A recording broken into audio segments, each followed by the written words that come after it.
नमस्कार देवियों, सज्जनों और सर्वप्रिय छात्रों, आप सबका हार्दिक अभिनंदन, नमन, वंदन है। उपस्थित हूँ 12वीं कक्षा अंतरा काव्य खंड की एक कविता, भक्ति काल की बहुत ही उत्तम कविता भरत राम का प्रेम, जो कि अयोध्या कांड रामचरितमानस से संकलित है। गोस्वामी तुलसीदास इसके कवि हैं। तुलसीदास के बारे में हम सभी लगभग भारतवर्ष के जनमानस में तुलसीदास का स्थान बिल्कुल ही सर्वोपरि है। कैसे है उसकी झलक हम देखेंगे थोड़ी सी। इनका जीवन और साहित्यिक परिचय अगर बात करें तो इनका जन्म 1532 ईस्वी में राजापुर नामक गांव बांदा उत्तर प्रदेश में हुआ था और उनकी मृत्यु 1623 ईस्वी काशी अर्थात बनारस में उत्तर प्रदेश में उनकी मृत्यु हुई थी। रामचरितमानस की रचना गोस्वामी जी ने 1574 ईस्वी में की थी, काशी में ही की थी। और इनके जन्म के समय की अगर बात करें तो जन्म के फौरन बाद ही, कुछ समय बाद ही इनके माता पिता का देहांत हो गया। इन माता पिता से बिछड़ गए ये, और स्वामी नरहरिदास से इन्होंने भक्ति आदि की शिक्षा ली, भक्ति का मार्ग अपनाया उन्हीं की प्रेरणा से, नरहरिदास की प्रेरणा से। और रामचरितमानस में उन्होंने जिन लोक जीवन की जिन चीज़ों का, जिन व्यवहारों का वर्णन किया है, इस दृष्टि से और जो उनका भावबोध है, जीवन और जगत के प्रति जो उनकी दृष्टि है, भक्ति के प्रति जो उनकी दृष्टि है, सगुण भक्ति के प्रति जो उनकी निष्ठा है, उसका अनुपम उदाहरण रामचरितमानस है। रामचरितमानस जो जन जन में बसी हुई है यह रचना, और जिनका हम सब पाठ भी करते हैं और बहुत फलदायी भी होता है इसका पाठ करना। इसी से अयोध्या कांड से, चूँकि रामचरितमानस कांडों में विभक्त है, अयोध्या कांड से यह संवाद लिया गया, ये प्रसंग लिया गया है, भरत राम का प्रेम। तो इस दृष्टि से रामचरितमानस इनकी प्रसिद्धि का बहुत बड़ा जो है अनुपम मतलब सहायक हुआ है। इन्हीं की इसी रचना की वजह से विशेष रूप से इनकी ख्याति है। तो लोक मंगल जो ना लोक कल्याण की जितनी अच्छी प्रबल भावना के चितेरे हैं ये, इनसे बढ़ कर के शायद ही कोई है दूसरा। व्यापक दृष्टिकोण वाले, जिनका धर्म, संस्कृति, व्यवहार, परिवार व्यवस्था के तो ये इतने अच्छे वर्णनकार हैं जिसकी जो है जितनी व्याख्या और जितनी बात की जाए वही कम होती है।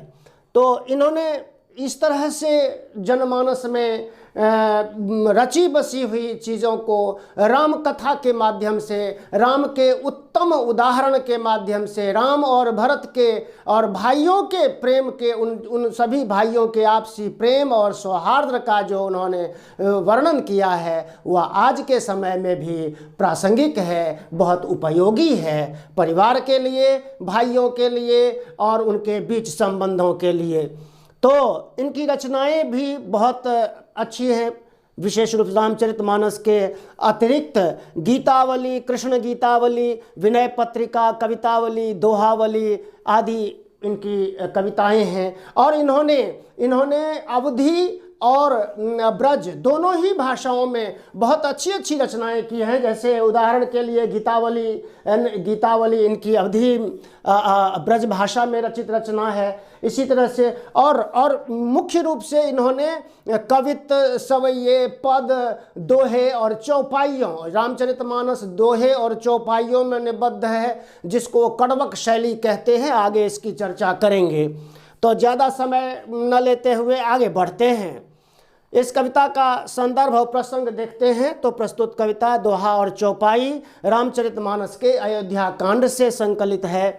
राम के वनगमन के पश्चात भरत की जो मानसिक दशा है, उनका जो उनकी जो मनोदशा है, वो उनकी जो व्याकुलता है, उसी का वर्णन है ना। भावुकता उन पर बहुत हावी है, उन पर वो बहुत भावुक हो गए हैं, अपनी माता को भी बहुत कुछ भला बुरा कह देते हैं और खुद को भी कोसते हैं, खुद को भी दोषी समझते हैं।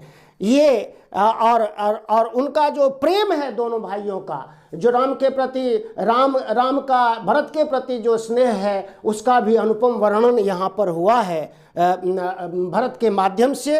वे कभी भरत का मन नहीं तोड़ते आदि बहुत सारी चीज़ें हैं। तो ये तो संक्षिप्त। और इसका अगर प्रतिपाद्य रूप से देखें तो जब वनगमन हो गया उसके बाद जो चित्रकूट में जहाँ पर ये लोग ठहरे हुए हैं आचार्य मुनि वशिष्ठ के साथ, राम लक्ष्मण सीता ये सब जो ठहरे हुए हैं, वहाँ पर भरत जा कर के जो अपना मनोदशा का वर्णन करते हैं, वहीं का ये प्रसंग है, वहीं की ये बात, ये संवाद लिया गया है, ये चौपाइयाँ और ये दोहे लिए गए हैं। देखते तीन हैं मुख्य रूप से। पहले तो पुलक शरीर न पियासे नैन, ये पहला जो तीन मुख्य रूप से काव्यांश समझिए। और तीनों की और एक चीज़ काव्यांश की व्याख्या करते हैं तो मान लीजिए इसमें इस पाठ में तीन हैं, तो तीन में से किसी एक ही काव्यांश को देंगे, जहाँ से भी देंगे एक ही काव्यांश को देंगे। तो काव्यांश की व्याख्या को ध्यान से समझने के लिए, चूँकि यह भक्तिकालीन अवधि रचना है, अवधि में है, सामान्य हिंदी है नहीं, तो इसको थोड़ा ध्यान से समझ करके इसकी व्याख्या करें और उसके बारे में लिखें। तो देखते हैं पहली चौपाई और दोहे की व्याख्या, जहाँ पर कि ये जब चित्रकूट में वहाँ पहुँचते हैं तो वहाँ सभा में बैठे हुए लोग हैं, वशिष्ठ हैं, राम लक्ष्मण आदि बैठे हुए हैं। वहाँ जैसे ही पहुँचते हैं तो सभी वहाँ का दृश्य इस तरह से वर्णन करते हैं। पुलक शरीर सभा भय ठाढ़े, नीरज नयन नेह जल बाढ़े, कहब मोर मुनिनाथ निबाहा, एहि ते अधिक कहो मैं काहा। भरत जब वहाँ पहुँचते हैं तो वहाँ पर मुनियों के जो नाथ हैं, बड़े उच्च ऋषि हैं मुनिनाथ ने, उन्होंने पहले ही कह दिया है भरत के इस प्रसंग में और राम के प्रसंग में। तो ये जब वहाँ पर खड़े होते हैं, उनके आँखों में अश्रु जल तैरते से नज़र आते हैं। वो रोने की स्थिति में पहुँच करके वो ये बात कहते हैं कि मैं क्या कहूँ, और मेरा मंतव्य, मेरा जो संदेश है, यहाँ यही संदेश लेकर गए हैं कि भाई आप अयोध्या वापस आएँ और वो अयोध्या में वापस आकर के अपनी राजगद्दी संभालें। ये भरत का जो मंतव्य है ना। ये मैं इससे ज़्यादा क्या कहूँ, मुनिवर ने पहले ही ये बात कह दी है तो मैं उससे अधिक क्या कहूँ। आगे कहते हैं, मैं जानूँ निज नाथ सुभाऊ, वो अपने नाथ यानी कि भगवान राम, अपने बड़े श्रेष्ठ भ्राता राम के स्वभाव को अच्छे से जानते हैं। वो बताते हैं कि वही सब कुछ जानते हैं। अपराधी पर कोह न काऊ, है ना। तो मैं किसी पर अपराधी हूँ, किस पर क्रोध करूँ, किस पर क्रोध ना करूँ, इस तरह से वो अपने ऊपर पश्चाताप के भाव से ग्रसित से होते हुए दिखाई देते हैं।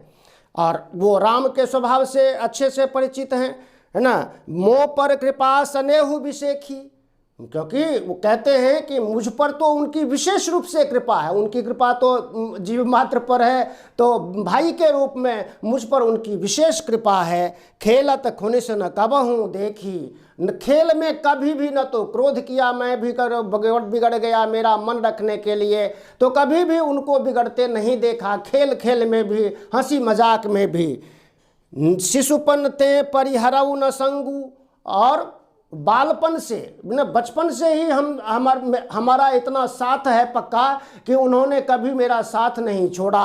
और कबहू न कोहू, कबहू न किन्ह मोह पर मोर मन भंगू, और कभी भी उन्होंने मेरा मन भंग नहीं किया, मेरा मन नहीं तोड़ा, मेरा दिल नहीं तोड़ा। कभी भी नहीं। बचपन से ही वो इतने लाड और प्यार से व्यवहार किया है मेरे साथ कि मेरे साथ खेल में भी उन्होंने मुझे जिताने के लिए खुद हार गए, कभी कोई दुर्व्यवहार, मतलब इतना प्रेम भाव उन्होंने निभाया है बचपन से ही। मैं प्रभु कृपा रीत जिय जो ही हारे हूँ खेल जिता वही मोही। मतलब इतना सुंदर प्रेम भाव है कि जब हम खेल रहे होते थे तो जानबूझ करके भगवान राम जो मेरे मेरे मेरे प्रभु हैं, ये हार जाते थे और मुझे जिता देते थे। इतना इतना स्नेह करते थे ताकि मैं बुरा न मान जाऊं, मेरा दिल न टूटे। तो इस तरह का अनुपम प्रेम भाव हम दोनों के बीच यहाँ पर बना हुआ है। महु का स्नेह संकोच बस सन्मुख कही न बैन, दर्शन तृपित न आजु लगी प्रेम पियासे नैन। है ना, कभी भी मुझ पर इतना स्नेह करते हैं कि कभी भी सामने कुछ बुरा नहीं कहा, और दर्शन, इनके जितने भी दर्शन पाऊँ मैं, इनको जितना भी देखूँ मैं, मेरे ये नैन, मेरी ये आँखें हमेशा इनके दर्शनों के लिए प्यासी रहती हैं और कभी थकती नहीं है। प्रेम रूपी प्यास में, द रूपक अलंकार है, प्रेम रूपी प्यास से ग्रसित रहती हैं मेरी ये आँखें।